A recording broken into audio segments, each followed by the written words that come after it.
Hello and welcome to the Political Orphanage. This is BBC One's theatre critic Clive Cripson filling in for regular host Andrew Heaton in a special review episode of the hit new showstopper Shutdown the Musical.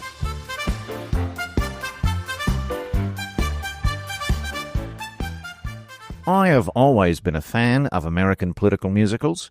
Like many of my generation, I fell in love with the genre when I first encountered Stephen Sondheim's enduring masterpiece, Chappaquiddick.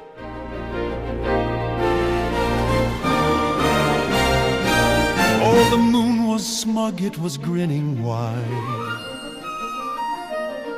as the senator roared through the countryside. A suit so sharp, a tie so neat, but destiny waits where the lake and road meet. The tire screamed no, but the lake said yes. A tuxedo dive in a watery mess. Splash, whoop-see, there goes the car. The headlights blink like a falling star. Splash, whoop-see, secrets sink in the ripples where the guilty think. He swerved for a shadow or maybe a deer. Or was it ambition that steered him here? The water was cold, the truth was hot. The airbag inflated, but morals did not. The bubbles rose, the story spun. A senator's swim has just begun. Splash, whoop-see, there goes the car. The lake's a mirror, it shows who you are. Splash, whoop-see, watch it drown every scandal in a sleepy town.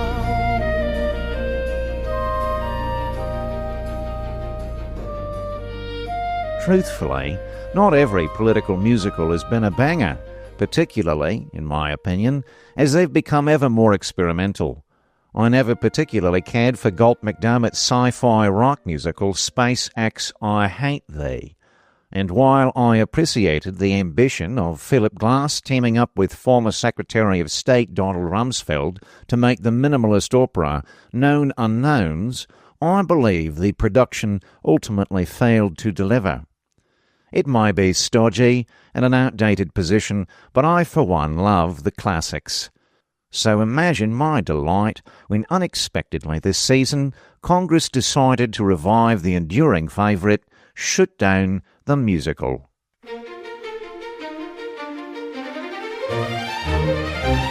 The clock is ticking, tick-tock, tick. The budget's broken, it won't stick. They shuffle papers, point and blame. The halls of power feel the flame. We're all gonna die. Oh yes, we're all gonna die. No planes will fly, the parks will close. The moon might fall from the sky. We're all gonna die. Oh yes, we're all gonna die. No funds, no fix, no way, no how. Just kiss the world goodbye. The monuments will gather dust. The postal trucks will start to rust. The panda cams will go offline. And chaos spreads like spilled red wine. Spreads like spilled red wine. Hold your breath, it's the end of the road. The debt's too heavy, it's gonna explode.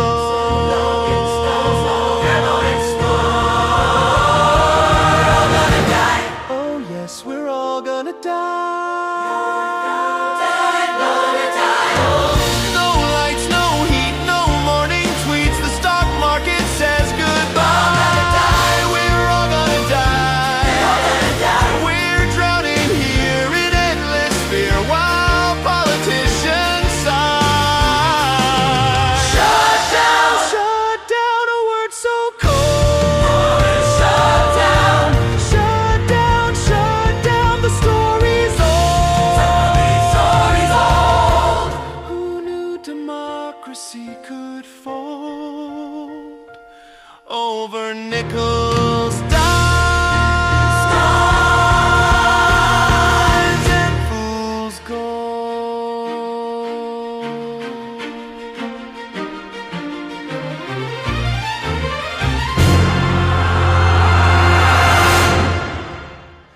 Shutdown redefined the entire genre in 1980 when, and this really happened, Jimmy Carter's Attorney General Benjamin Civilati issued a revolutionary memorandum reinterpreting the Anti-Deficiency Act of 1870. Previously, federal agencies could not spend money that Congress had not approved. The government could not issue contracts, payments, or promises to pay unless Congress passed an appropriations budget. The idea being to keep the executive branch from overspending without Congress's consent. From 1870 until the Carter administration, whenever Congress failed to pass an appropriations bill, federal agencies tightened their belts, but otherwise just kept plodding along under the theory that eventually Congress would manage to do its very basic job and pass a budget. Until then, the lights would stay on. Civilati turned that on its head, with his far more stringent interpretation of the law. If Congress fails to pass a budget, it's not that the government operates as usual during the funding gap, but that the federal government itself must cease operations. Shut down, nothing moves. Red tape tango in our shoes. Shut down, lights go dim. A budget crisis on a whim. The coffee's cold, the memo's stale. The mailman's here, but there's no mail. The monuments stand, but the tours are gone. Welcome to the twilight of a federal dawn. Who will blink?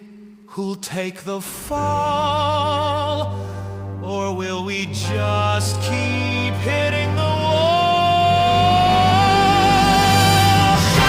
Shut down, gridlock rules. Bargaining, basement, political duels. Shut down, stuck in place. We're all just pawns in this paper chase.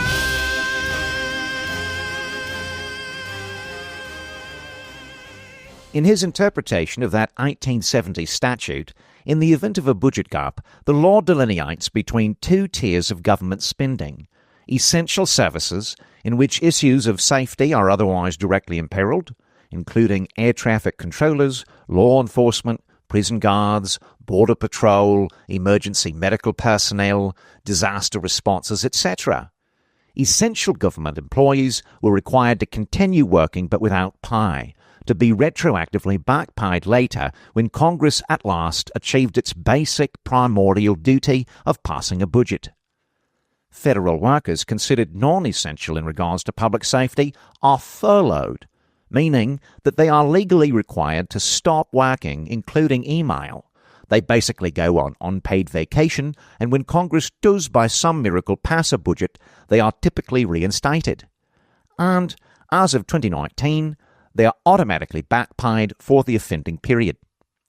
A distinction best captured in the heart-wrenching number, "You're essential, if only in my heart."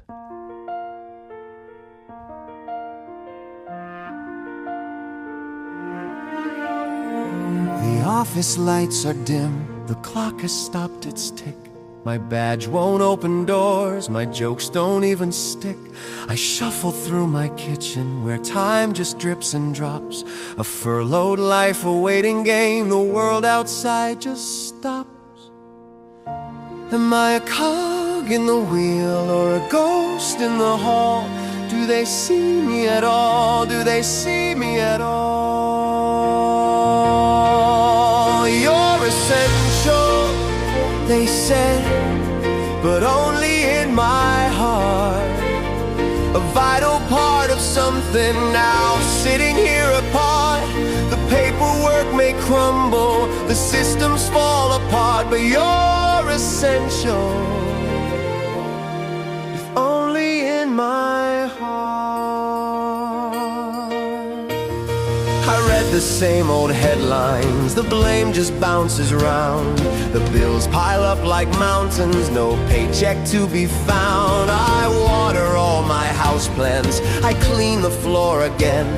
The echoes in this empty room are louder than my friends. Am I lost in the silence or just waiting for the call?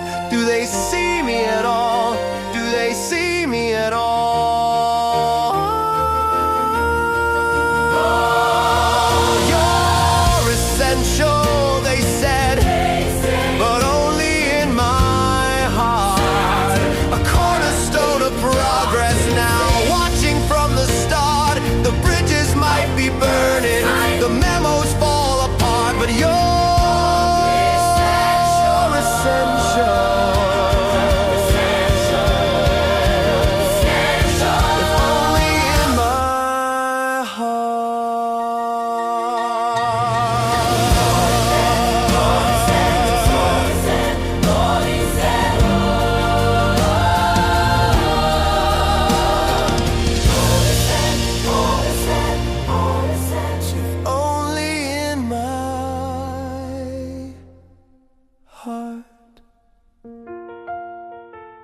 The Civiletti memo forever changed the nature of funding gaps and federal budget brinksmanship, often horribly complicating government operations.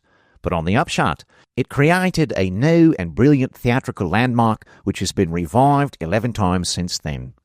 In 1990, the federal deficit was ballooning, and Congress, then controlled by Democrats, demanded a deficit reduction deal which included both spending cuts and new taxes.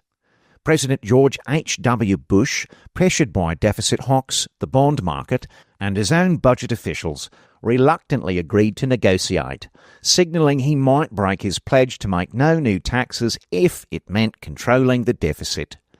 That move infuriated House Republicans, particularly conservatives aligned with the minority whip, Newt Gingrich, who felt the elder Bush was betraying the party's core promises on taxes. After President Bush and Democratic leaders reached a tentative bipartisan budget deal, Gingrich and about half of House Republicans revolted, voting against Bush's tax plan and precipitating a funding lapse, which lasted 3 days, culminating in the hip-hop musical Read My Hips, No New Taxes. Read my hips, no new taxes. Your promise cracks, now it collapses. We gave you trust, you gave us tricks. Read my hips, no politics.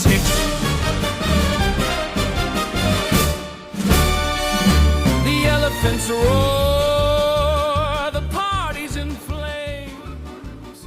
We march through. Critics panned Read My Hips, and it was generally considered more symbolic than effective, and quite possibly dashed the hopes of a second Bush presidency. But it came roaring back in a hit 1995 revival when by then Speaker of the House Newt Gingrich squared off against President Bill Clinton. For the first time since Civiletti, Gingrich recognised that a government shutdown didn't have to be a failure of governance. It could be used proactively as a political weapon. Gingrich and House Republicans shut the government down for a 5-day staged reading in November of 1995, before going on to usher in a full production of Shutdown, which lasted a record-breaking 21 days. Contract with America, vow to never fall. We'll rise together hand in hand and answer freedom's call. The mountains that call. Newt Gingrich and the new Republican majority, elected in 1994's Republican Revolution, wanted to force President Clinton to accept deep spending cuts to achieve a balanced budget within 7 years, to reshape government priorities, cutting Medicaid, Medicare, environmental programs, and education funding, and to show they were serious about fiscal discipline and shrinking big government. While this revival of Shutdown was the longest run in the musical's history, it was largely panned by critics. Bill Clinton enjoyed a breakout performance in which the nation viewed him as a practical, centrist leader, cementing a second run as the lead role in American politics. Meanwhile, critics viewed Gingrich's performance as petty and largely pointless. Shutdown concluded with Bill Clinton holding the line, conceding only minor points to insurgent Republicans, but maintaining the overall Democratic agenda. Shutdown largely backfired for Gingrich and Republicans, going down in the annals of Broadway as a self-defeating and largely pointless negotiation tactic. In light of Bill Clinton's theatrical triumph, and effectively sidelining Gingrich as a leading man, Shutdown wrapped up performances and was unable to find any producers willing to risk reviving it. Until 2013, a new musical ensemble called the Tea Party Chorus decided to revive Shutdown. House Republicans refused to sign off on a continuing resolution unless it was amended to delay and defund the Affordable Care Act. President Obama and Democrat-controlled Senate refused to budge. While the centerpiece of this Shutdown revival was clearly Obamacare and featured not one, but 6 tap-dancing numbers with Senator Ted Cruz, the breakaway musical number was, surprisingly, a ditty about how national parks became increasingly and irritatingly inaccessible. Panda Cam Down. I came for the pandas, I flew through the rain. My heart was a suitcase, my joy on a plane. But the gates, they were locked, and the screens were all black. The panda cam's down, and it's never coming back. I pressed my face to the cold, cold glass, hoping for a miracle, but no pandas passed.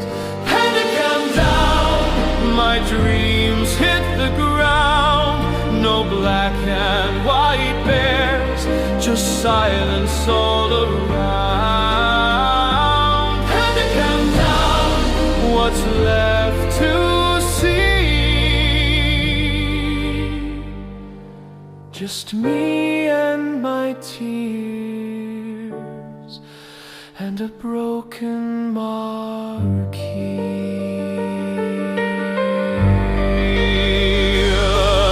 I pictured them eating their bamboo buffet, rolling and tumbling in their panda ballet. But the shutdown's a shadow, it's stolen the view, a tourist with nothing but time to feel blue.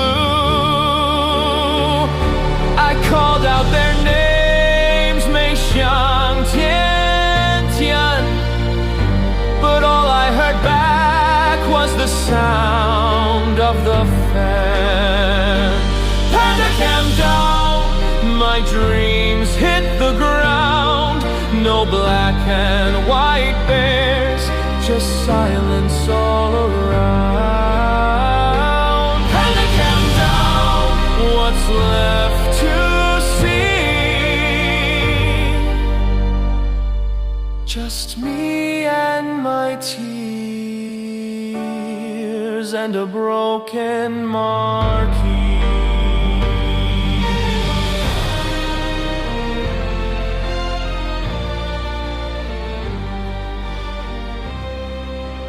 The 2013 production of Shutdown cost a whopping $24 billion to the economy and once again backfired horribly on Republicans.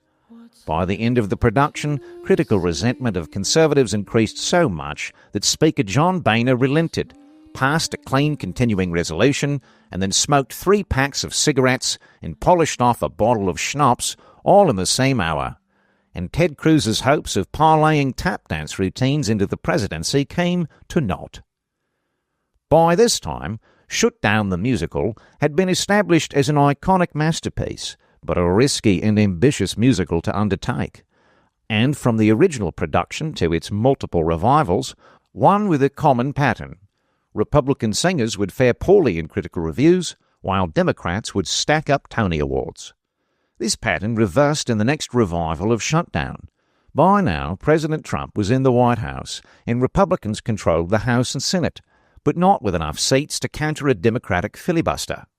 President Obama had previously created the Deferred Action for Childhood Arrival by executive order in 2012, directing federal law enforcement officials to ignore young, illegal immigrants who'd grown up in the United States and were culturally American. When Donald Trump proposed rescinding that executive order and imperiling the status of Dreamers, Senate Democrats refused to sign on to the continuing resolution and propelled the government into the first democratically induced shutdown. Oh, speeches we deliver, oh, the promises we give her.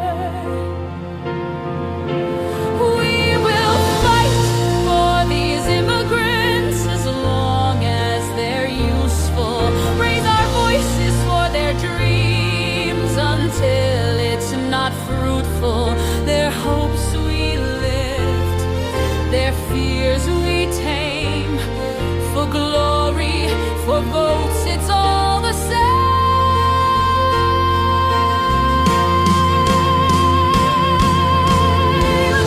We paint the sky with flags of freedom, declare their worth to all who hear. Whispers tell the room a secret. Convenience is what keeps them near. Oh, the votes we chase and barter. Oh, the lines we draw get harder. We will fight for these immigrants as long as they're useful. Stand beside them in the light until it turns brutal. Their hopes we lift, their fears we tame. For glory, for votes, it's all the same. This was, to say the least, a revolutionary performance. Under normal circumstances, Democrats enjoyed running the government, whereas Republicans enjoyed shutting it down for sport. Now the roles were reversed. Republicans controlled the White House and Congress, but a minority of Democrats were shutting down the government in order to protect so-called dreamers. Unused to their new role of screwing up the government, the Democratic revival of Shutdown lasted only 3 days, most of which fell over a weekend and had little to no effect on panda cams. Critical sentiment was mixed. Democrats were now in the same position Newt Gingrich had previously been in when he squared off against George H.W. Bush. But Democrats also wanted to blame the shutdown on the Republicans, on the grounds that whenever the government shuts down, it's probably the Republicans' fault, on account of it usually is. Whereas Republicans maintained that the Democrats were shutting the government down to protect illegal immigrants. Critics, confused, were not sure who deserved credit for the production, but somewhat preferred to implicate Democrats. The standoff came to a halt after Senate Majority Leader Mitch McConnell agreed to hold a future debate on immigration and DACA. DACA was not rescinded, but instead, much like the federal budget, and also the deficit, was kicked down the road to be dealt with later by future members of Congress. Interestingly, when Democrats took back the White House and Congress, they conveniently forgot to codify the legal status of dreamers, because they were no longer politically advantageous to score points on. Sure sucks to be those kids who remain in a nebulous and terrifying legal limbo, which remains contested in the courts but not in Congress, which cannot even put a budget together, let alone solve this particular issue. It was a quick run, but soon after, Shutdown the musical would come roaring back for its longest run in Broadway history. By 2018, Congress had largely forgotten how to actually write a budget and was in the habit of almost entirely relying on continuing resolutions to pass previous budgets rather than tackling more difficult tasks like maths or their jobs. That said, the Republican-controlled House and Senate had sufficient votes to pass a CR, and so they did. However, President Trump, after indicating he would sign the continuing resolution into law, got called out by conservative pundits for caving on his signature issue, building a big giant wall around the border of Mexico using the same sort of metal Wolverine's claws are made from. President Trump reversed course and caught everyone, including congressional Republicans, off guard by refusing to sign any CR which did not include an additional $5.7 billion for the construction of a long metal speed bump stretching from California to El Paso. The self-inflicted Republican shutdown extended into January, and thereafter to a new Congress in which leadership in the House transferred to Nancy Pelosi, a Democrat, further compounding matters.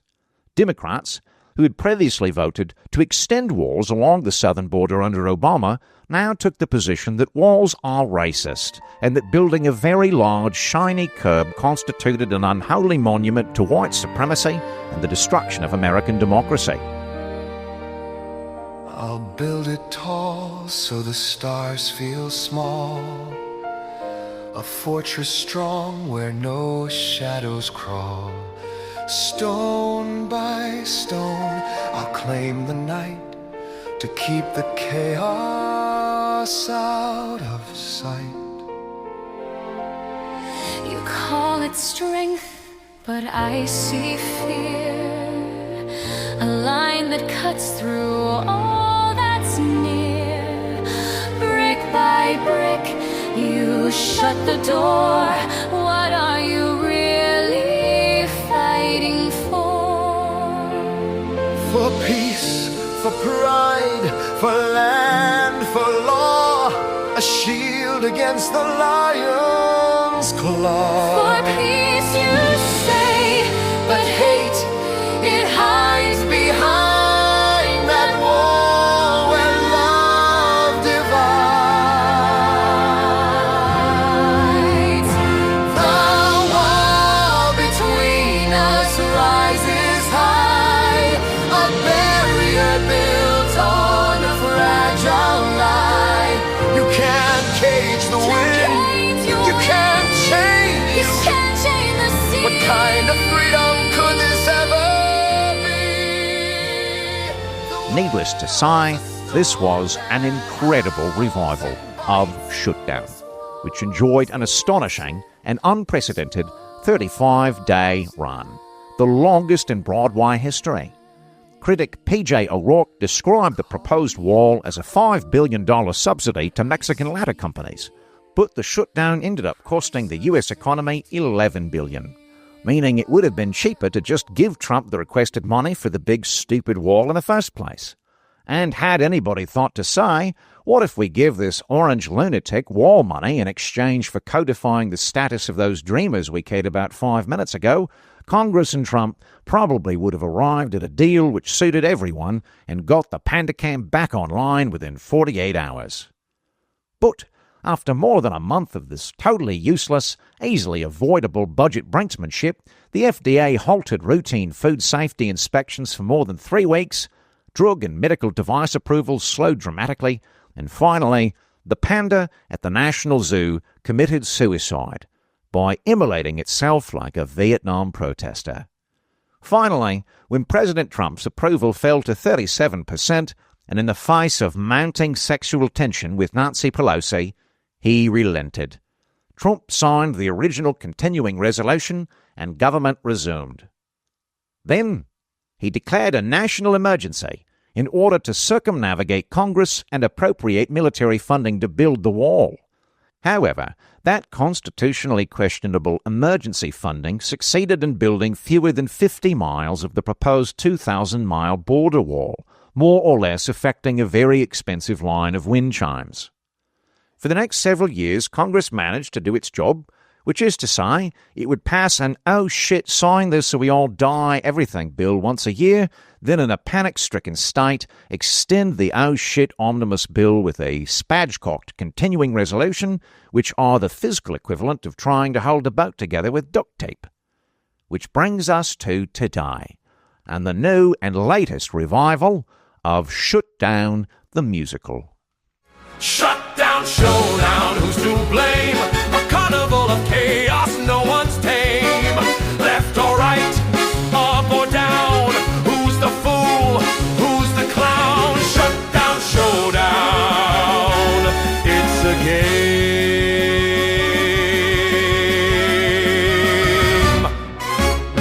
The lights are off, the phones don't ring, the pigeons watch as the people sing, the papers pile, the trash does too. Who's got a plan? Not a single clue. The current revival is fascinating in that, unlike in most previous productions, it's not entirely clear who's actually responsible for the shutdown. Thus, we are presented with a very modern and meta production in which the audience is treated to two dueling narratives, one red and one blue, while maintaining all of the tried and true melodious idiocy of a traditional shutdown musical. The latest version begins with Speaker Mike Johnson, who looks like a combination of Steve Colbert and Ned Flanders, opining that Republicans are trying to run the government, and Democrats are shutting it down for political theatrics, much like Newt Gingrich did, only with less bile and cellulite. In his kickoff solo, Johnson describes a shutdown in which the responsible adults who populate the modern Republican Party are merely trying to pass a continuing resolution, which is in fact a continuance of the previous Biden budget. In his view, Democrats are inexplicably refusing to vote on the budget they previously negotiated. And the party which believes in big government has adopted the winning strategy of shutting the government down. You sat at the table, we haggled, we fought, we whittled it down to the budget you sought. Now you're standing there with your no in the air, and I'm wondering how we're back to square. The ink is dry, your words were bold. Now you're acting like you've never been told. We're trying to pass your budget, you fools. The one you wrote with your own dang rules. Don't twist, don't stall, don't act so sly. Just sign the thing and say goodbye. We dotted the I, we crossed every T. It's your budget, not a gift from me. You wanted the cuts, You wanted the caps. now you're turning this into a slapstick act. What's the plan? A filibuster. Or just more dust you're gonna muster. We're trying to pass your budget, you fools. The one you wrote with your own dang rules. Don't twist, don't stall, don't act so sly. Just sign the thing and say goodbye.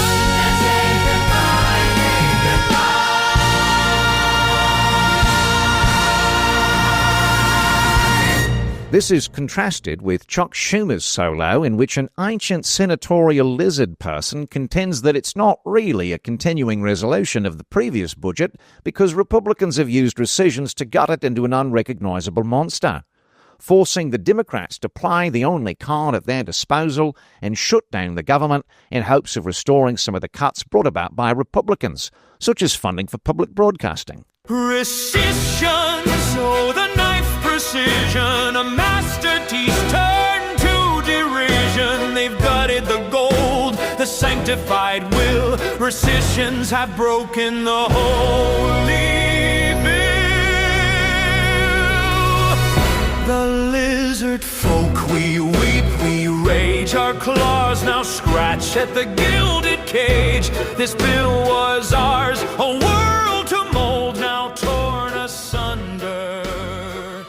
Its beauty cold. In Schumer's view, the Republicans have the White House, the House of Representatives, and the Senate. Democrats do not owe Republicans automatic votes to keep the government, which Republicans are running poorly, afloat. Given that the Conservatives have all leadership roles, Schumer maintains that it's incumbent upon the Republicans to negotiate just enough to bring a handful of Democratic senators on board with a modified CR. The overall Democratic position is that the one big beautiful bill made deep cuts to Medicaid. They will vote for the continuing resolution if undoing those cuts is tacked onto it, along with making temporary Obamacare subsidies from the pandemic permanent. Some moderate Democrats appreciate what Schumer and Jeffries are trying to do, but worry that this will just give more power to Donald Trump, who's apt to fire a number of the new furloughed federal employees, and that if and when Democrats cave, they will wind up in a worse position than when they started. Republicans think that Schumer and the delightful baritone singer Hakeem Jeffries are actually much more worried about internal party struggles in which appearing insufficiently weak against Trump will invite challenges to their own leadership roles. And so, in an entirely self-serving act of political theatre, Schumer is staging a shutdown in order to mollify potential progressive challenges to his 1,000-year reign, with the entire federal government serving as collateral damage.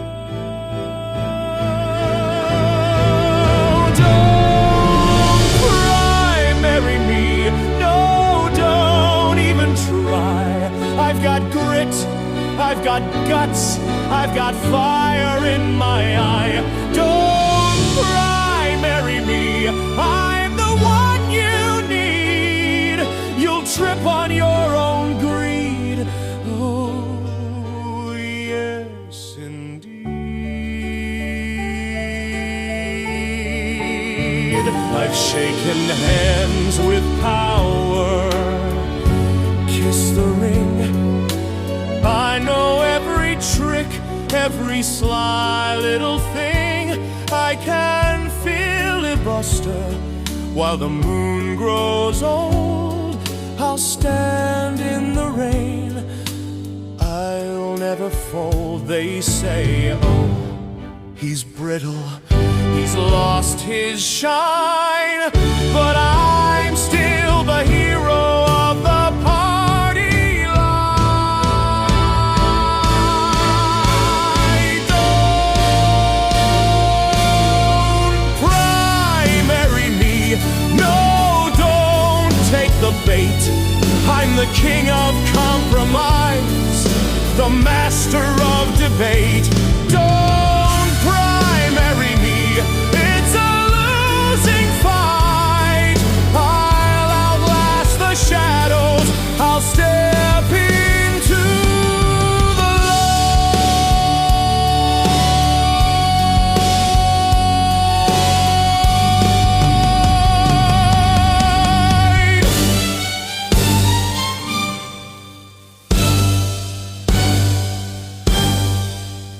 As these two main characters duel back and forth to climb the narrative, the government remains in an uncomfortable and indefinite state of shutdown, in which, among other things, the SNAP program, which provides food stamps to millions of Americans, runs out of money.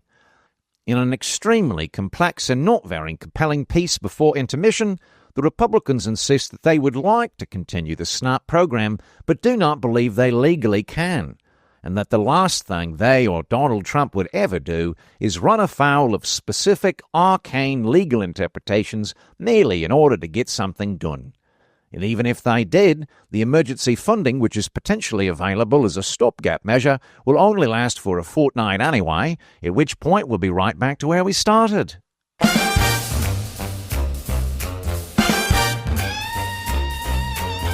Snap, the cupboard's bare, no more peanut butter there. Cereal box just filled with air. Oh no, oh no. Who's to blame for this disaster? Point your fingers faster, faster. Is it you or is it me? Oh gee, oh gee. Oh snap, the bread's all gone. Who left the fridge light on? It's not my fault. Oh no, it's not. It's yours, yours, yours. Oh snap, the milk is sour. Who's been snacking at midnight hours? It's not my fault. Oh no, it's not. It's yours, yours, yours. Somebody stole the last of the jam. The eggs ran away in a frying pan. The pasta said see ya and took a stand. Oh dear, oh dear. The rice is hiding, the beans won't. Interestingly, Civiletti's memo, which kicked off the entire series of Shutdown the Musical, was not consistently adhered to through the 1980s and only became doctrinaire in the 1990s on. In fact, there's nothing to stop another Attorney General from issuing a memo which says Civiletti was wrong. We're going back to whatever the hell we did before 1980. Meaning that today, Attorney General Pam Bondi, operating for an administration which doesn't remotely care about precedent, could absolutely end the shutdown simply by issuing her own contrary memo. At that point, either the Supreme Court would have to overrule her opinion, or Congress would have to rewrite the law, further clarifying that in the event of a budget failure, stopgap measures would automatically occur, or alternately, that they really do want to have the ability to shut down the government for sport. But so far, rather inexplicably in the view of this particular theatre critic, that has not happened. Rather, the administration has concerned itself with other more pressing issues.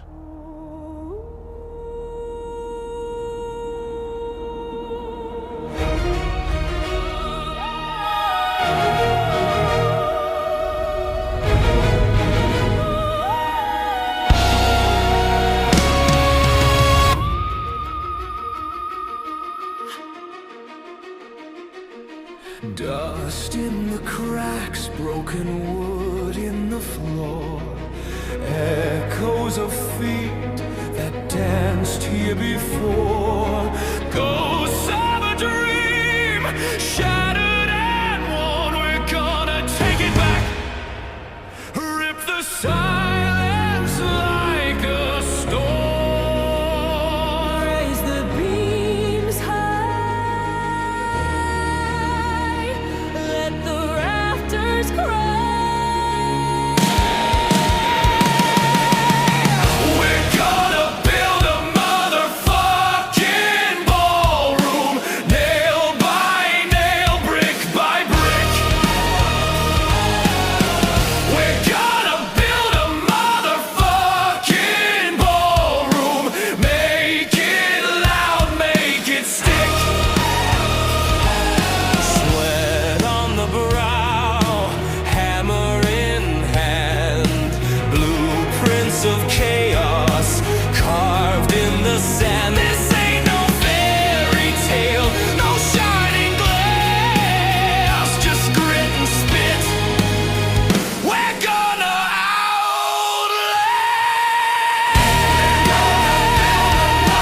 fucking ballroom. Let the walls scream our name. Like a building, turn the rubble into flame. Creaking wood becomes a throne. Broken bones become the stone. Every nail a battle cry. Every plank we defy. The reality is as follows. There are only two ways to pass a budget when there's not a supermajority holding the Senate.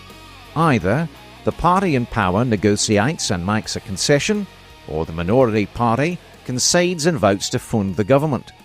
If neither of those things happens, it's just a question of who blinks first, and it really boils down to two questions. First, which party is most willing to put up with the collateral damage to the economy, federal workers, and Americans who rely on government assistance? And which party thinks they will fare better politically in light of that fallout? The current production of Shutdown the musical is ongoing and may, if we're lucky, surpass its previous record of 35 days. At present, it's unclear who will blink first. Will Democrats cave when SNAP benefits run out? On account of that seems like the sort of thing which tends to bother them? Or will Republicans, which hail from states with the disproportionate amount of food stamps, cave instead? In all likelihood, the following will happen. This is all a lot of political theatre, because politicians in both the Republican and Democratic parties want more than anything to win the midterms, and actually running the government or fixing America's looming mounting problems are always a secondary goal to some sort of millennial fever dream in which they finally accrue enough power to vanquish their enemies once and for all. Which is to say, whoever loses this week's election will capitulate, and whoever wins will win Shutdown the musical. Filling in as the theatre reviewer for the Political Orphanage, I'm Clive Crispin. Thanks for listening.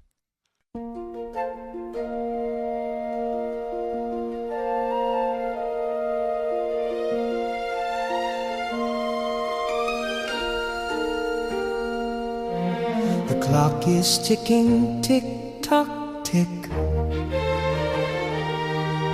The budget's broken, it won't stick. They shuffle papers, point and blame. The halls of power feel the flame. We're all gonna die, oh yes, we're all gonna die. No planes will fly, the parks will close, the moon might fall from the sky. We're all gonna die, oh yes, we're all gonna die. No funds, no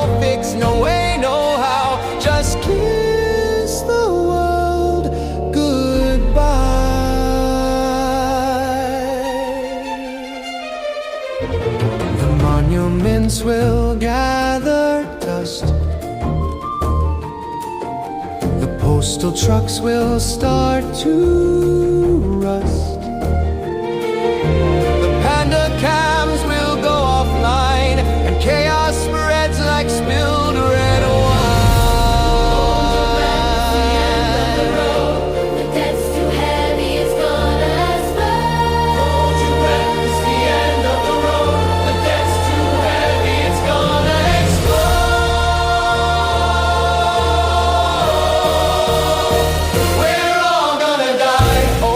We're all gonna die. No lights, no heat, no morning tweets. The stock market says goodbye.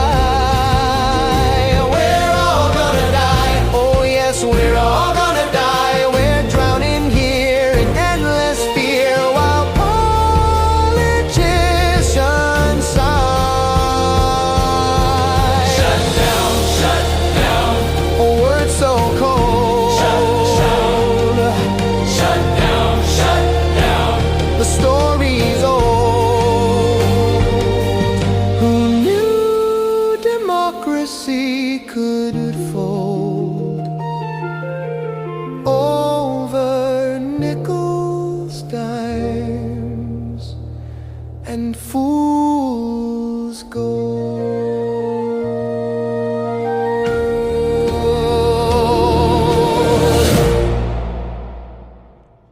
Hey, Lord Uncle Heaton here. I hope you enjoyed this guest episode with my friend Clive Crispin about Shutdown the musical, and I hope this was at least a little edifying for you, and you're a little bit more knowledgeable about what the hell is happening and the history of shutdowns. Barring that, I hope you at least found this more entertaining than the regular riptide of partisan hackery trying to get you caught up in political hysterics instead of thinking for yourself.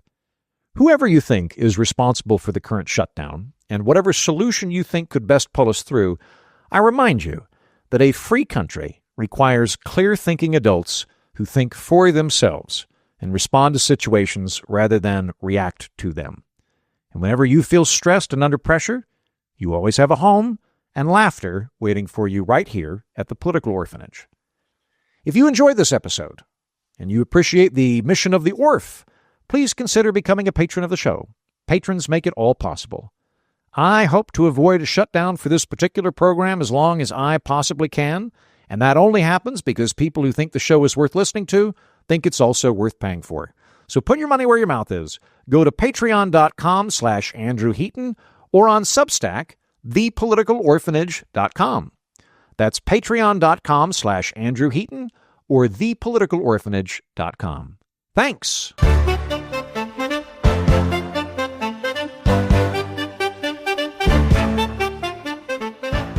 That's the show. Thanks for listening. Until next time, I've been Andrew Heaton, and so have you.